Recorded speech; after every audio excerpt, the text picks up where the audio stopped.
you can note that pyruvate kinase is irreversible step of glycolysis also, and it's a substrate level phosphorylation step also, right? Then I already told you this enzyme requires potassium more than magnesium, okay? Otherwise all the kinases, their first preferred cofactor is magnesium, but for pyruvate kinase it is potassium, right? And deficiency of pyruvate kinase is second most common human enzyme deficiency. So, which is first most common? First most common is G6PD deficiency, right? G6PD is enzyme of HMP pathway.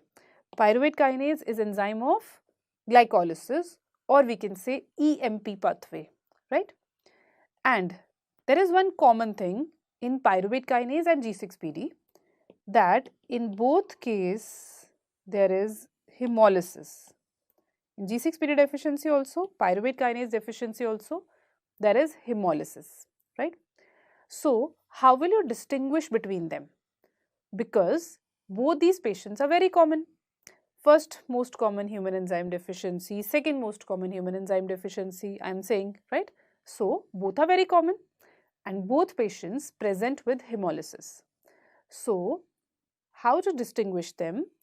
It will happen with the help of Heinz bodies.